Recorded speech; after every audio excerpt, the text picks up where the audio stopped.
आज राज्यातले क्राईम कसे वाढतात असा प्रश्न उपस्थित केलाय। नेमका हा प्रश्न का आणि कशासाठी उपस्थित केलाय पाहूया।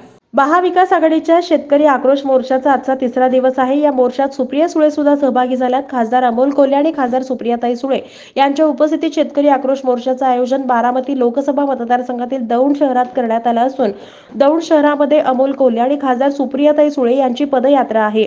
या पार्श्वभूमीवर माध्यमांची सुप्रिया सुळे यांनी संवाद साधलाय। त्या म्हणाल्या, जेव्हा देवेंद्रजी गृहमंत्री होतात तेव्हा राज्यातील क्राईम कसा वाढतो। आधीची 5 वर्ष जे देवेंद्र होते ते आता राहिले नाहीत। भाजपा फडणवीसांवर अन्याय करतोय। दिल्लीतले नेते फडणवीसांचा अपमान करत आहेत। एक नेता जर कष्ट करत असेल तर त्याचा मान सन्मान करायला नको। एका मराठी माणसाचा अपमान दिल्लीचा दरबार करतो, याची मला खरंच अस्वस्थता होतीये। तसेच या मोर्चाविषयी बोलताना त्या म्हणाल्या की शेतकरी तुमचा आणि माझा सुद्धा अन्नदाता आहे। त्याचं कंबरड मोडण्याचं काम हे खोके सरकार करते। केंद्राचं सरकार हे अतिशय स्वार्थी आहे। अमोल दादा आणि मी इथे सेवा करायला आलो आहोत। निवडणुका घेतल्या जात नसल्यानं सामान्य माणूस भरडला जातोय। सरकारला लोकशाही नकोय, दडपशाही हवी आहे। दिल्लीत सरकार नाही, फक्त दडपशाही आहे।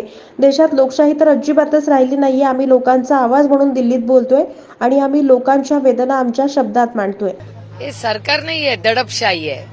दिल्लीत सगळं ठरवतं महाराष्ट्रात काय होणार। त्याच्यामुळे एक तर मला अपेक्षितच नव्हतं हे इलेक्शन घेतील। आमचे सगळेच नगरसेवक म्हणतात, ताई तुमचं इलेक्शन नंतर विधानसभा 2025 मध्ये वेळ मिळाला तर आमचं, अशी परिस्थिती झाली आहे। पण ही बातमी नसून भरडला कोण जातंय, सर्वसामान्य बायबाप महाराष्ट्राची जनता ह्याच्यात भरडली जाते।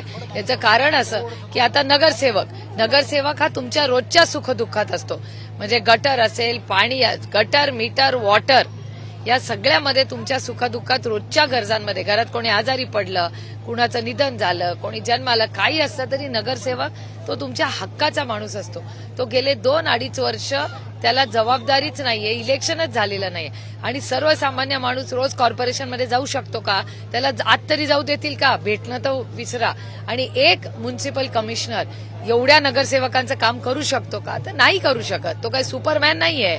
आणि त्याच्यामुळे ही यंत्रणा, ही दडपशाही आहे। यांना लोकशाहीच नकोय, यांना इलेक्शनच नकोय, असं यांच्या सगळ्या कृतीतून दिसतं। आजकाल हे कोणी ठरवत नाही हो, हे आईस ठरवतं। आईस म्हणजे इन्कम टॅक्स, सीबीआय आणि ईडी।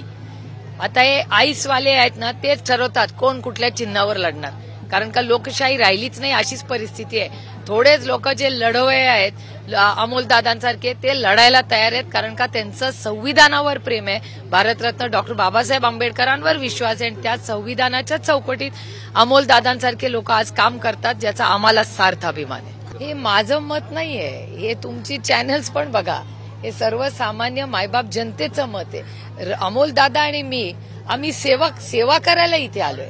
आम्ही दोघं लोकप्रतिनिधी म्हणजे काय, लोकांचे प्रतिनिधी आहोत। आम्ही लोकांचे सेवक म्हणून, लोकांचा आवाज म्हणून आम्ही दिल्लीत बोलतो। आम्ही काही काल्पनिक गोष्टी बोलत नाही पार्लमेंटमध्ये।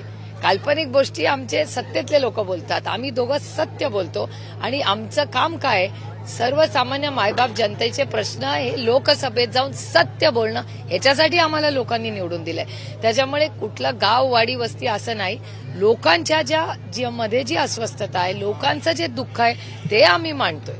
मी तर गेले, हे सरकार ट्रिपल इंजिनचं खोके सरकार झाल्यापासून सांगते, पॉलिसी पॅरालिसिस आहे। महाराष्ट्रात एवढा क्राईम कधी नव्हता। आणि असं कसं होतं की योगायोग असेल आणि डेटा वाईज आपण चर्चा करूया।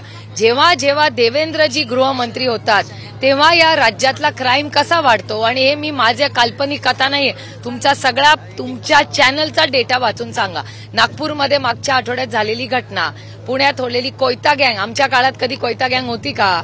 गाड्या फोडण्याची ज्या पद्धतीने होत आहे, अर्थातच हे गृहमंत्रालयाचा फेलियर आहे। जेव्हा मी देवेंद्रजींचा राजीनामा ह्याच्यासाठीच मागते, कारण का देवेंद्रजी जे आधीचे 5 वर्षाचे देवेंद्रजी होते ते आता दुर्दैवाने राहिले नाहीत। त्यांना अधिकारी किती देतात, ते कर्तृत्ववान महाराष्ट्रातला नेता मोठा झाला, मुख्यमंत्री होता, त्याचा तुम्ही उपमुख्यमंत्री केला।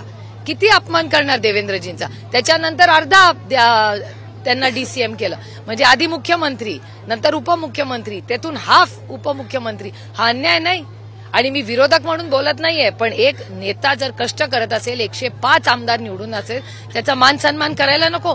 मी एका मराठी माणसाचा अपमान दिल्लीचा दरबार करतोय, याचं मला अस्वस्थता होते। विरोधक असल्या, तुमच्याच सगळ्या चॅनलचा डेटा सांगतो की ईडी, सीबीआय, इन्कम टॅक्स, पोलीसची जी यंत्रणा आहे ती 95% ही विरोधी पक्षावरच होते. त्याच्यामुळे ह्या केसेस होतील त्या जशी लोकसभा आणि विधानसभा जवळ येईल त्याची आमचीही मनाची तयारी आहे की आमच्या सगळ्यांच्या विरोधात खोट्या नोट्या केसेस वाढत जातील. त्यामुळे आम्हाला काय आश्चर्य नाही, यांच्याकडून काय अपेक्षा करणार हो.